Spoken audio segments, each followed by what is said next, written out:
नमस्कार बंधुरा आजके रान्नाघरे आपनादेर सबाइके स्वागत जानाई। आज के आमी बांगालिर अत्यंत प्रिय रसगोल्ला रेसिपि आपनादेर करे देखाबो।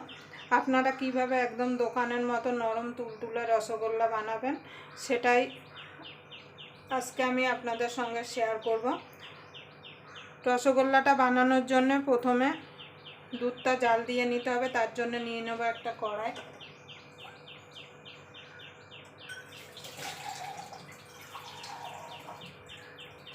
एबार कड़ाइर मध्य दिए देव जल एकटुखानी दिए एखाने आमी 1 लिटार दूध दिए देव। आमी पैकेट दूध दिए करछि, आपनारा जदि गरुर दूध पान ताहले गरुर दूध दिएও এই মিষ্টিটা তৈরি করে নিতে পারেন।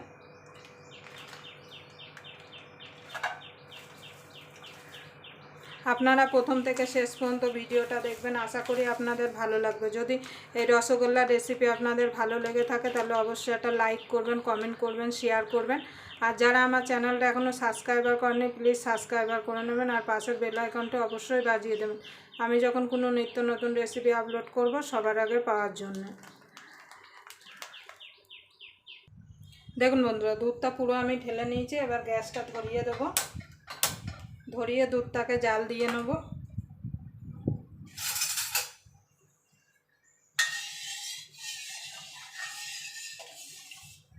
দুধটা কিন্তু বেশি জাল দেবেন না, ছানা কাটার জন্য একটা বলক উঠলেই কিন্তু হয়ে যাবে। দেখুন বন্ধুরা, আমার দুধটা প্রায় গরম হয়ে এসছে। একটা বলক উঠলে আমি গ্যাসটা নিভিয়ে দেবো। আর দুধটা কিন্তু মাঝে মাঝে নেড়ে দিতে হবে, না হলে তলা থেকে কিন্তু লেগে যেতে পারে আর পুড়ে গেলে কিন্তু গন্ধ ছেড়ে যাবে, ছানাটা একদম খেতে পারবে, ওই রসগোল্লাটা খেতে পারবেন না। দেখুন বন্ধুরা, দুধটা আমার একটা বলক উঠে গেছে। এবার আমি গ্যাসটাকে নিভিয়ে দুধটাকে একটুখানি ঠান্ডা করে নেব। এত গরম দুধে ভিনেগার দেবেন না, তাহলে কিন্তু ছানাটা শক্ত হয়ে যাবে।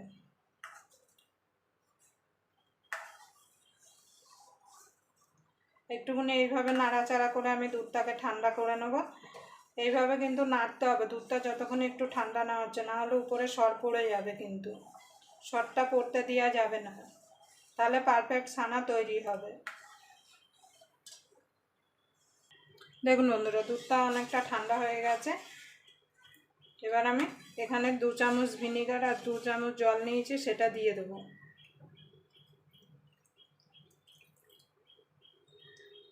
এবার দিয়ে হাতা দিয়ে এরকমভাবে আস্তে আস্তে নাড়ব, তাহলে দেখবেন ছানাটা কেটে যাবে আর জলটা আলাদা হয়ে যাবে। দেখুন দেখুন জলটা আলাদা হয়ে গেছে আর ছানাটা কেটে গেছে। এবার আমি ছানাটাকে ছেঁকে নেব। আমি ছানাটা ছেঁকার জন্য এরকম একটা গামলা নিয়েছি, তার উপরে এরকম একটা ছাঁকনি বসিয়ে দিয়েছি আর আমি একটা সুতির কাপড় নিয়েছি। আর কাপড়টা অবশ্যই ভিজিয়ে নিতে হবে। আপনারা সুতির কাপড় নেবেন, সুতিরই কিন্তু নিতে হবে। আমি এখানে কালো কাপড় নিয়েছি, কিন্তু আমার এই কাপড়ে রং ওঠে না। আপনারা রঙের নিতে পারেন, কিন্তু যাতে রং না ওঠে সেই বুঝে কিন্তু নেবেন। এবার আমি ঢেলে ছানাটা ছেঁকে নেব।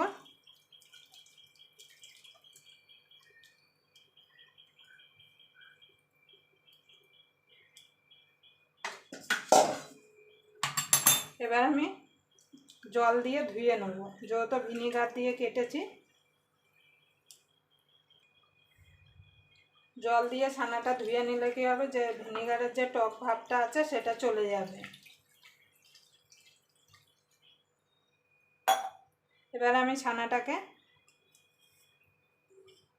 5-7 মিনিট মতো ঝুলিয়ে রাখবো, যাতে ছানার যে এক্সট্রা জল আছে সেটা যাতে ঝরে যেতে পারে। দেখুন বন্ধুরা, আমার ছানাটা দিয়ে জল ঝরে গেছে। এবার আমি ঢেলে নেব।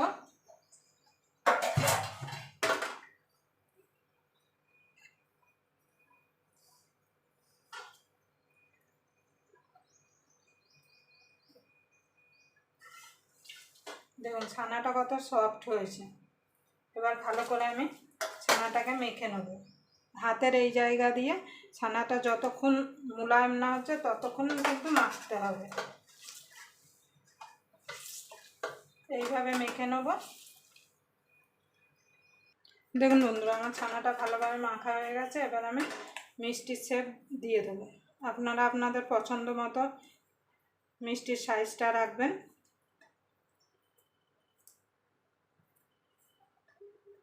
আমি একটু বড় বড় করছি।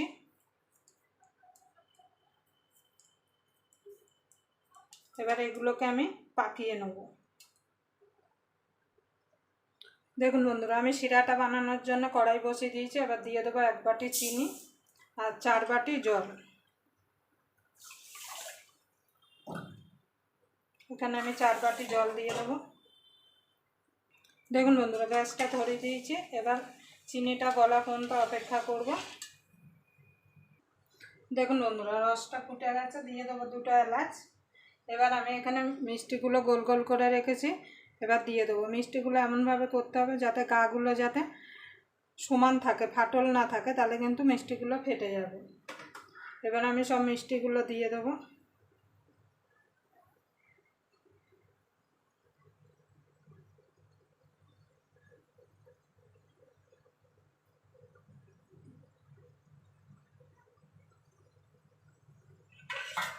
দিয়ে এবার ঢাকা দিয়ে এটাকে 10 মিনিট আমি ফুটিয়ে নেব। দেখুন বন্ধুরা, 10 মিনিট ফুটেছে, তাই দেখুন মিষ্টিগুলো কত বড় বড় হয়ে গেছে। এবার আপনারা বুঝবেন কিভাবে যে মিষ্টিগুলো হয়ে গেছে। একটা বাটিতে জল নেবেন,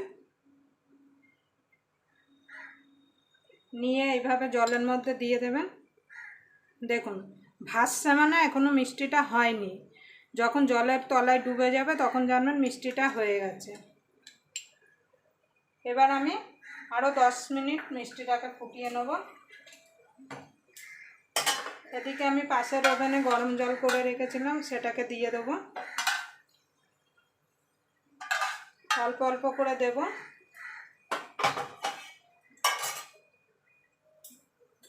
দিয়ে ঢাকা দিয়ে আরও 10 মিনিট ফুটিয়ে নেব। দেখুন বন্ধুরা, আমার মিষ্টিটা রেডি হয়ে গেছে। দেখুন আর জলের উপর ভাসছে না, জলের মধ্যে বসে গেছে, তার মানে আমার মিষ্টিটা রেডি হয়ে গেছে। এবার আমি এই অবস্থায় 10 মিনিট থেকে 15 মিনিট ঢাকা দিয়ে রেখে দেবো।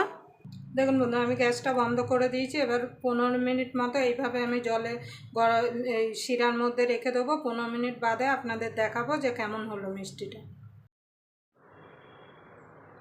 দেখুন বন্ধুরা, 15 মিনিট হয়ে গেছে। আর দেখুন মিষ্টিগুলো কতটা নরম হয়েছে। দেখুন দেখুন জলে দিলে দেখুন কতটা পঞ্চ হয়েছে। দেখুন রসে দিলে আবার এই দেখুন রসে ছেড়ে দিলে পুরো ফুলে যাচ্ছে। দেখুন এইভাবে অবশ্যই আপনারা একবার বাড়িতে বানিয়ে খেয়ে দেখবেন। আবার আপনাদের সঙ্গে কোনো নতুন রেসিপি নিয়ে দেখা হবে। ততক্ষণ পর্যন্ত আপনারা ভালো থাকবেন, সুস্থ থাকবেন। এই দেখুন দেখুন শিরায় দিলে আবার এই দেখুন ফুলে যাচ্ছে। আবার আপনাদের সঙ্গে কোনো নতুন রেসিপি নিয়ে দেখা হবে। ততক্ষণ পর্যন্ত আপনারা ভালো থাকবেন, সুস্থ থাকবেন।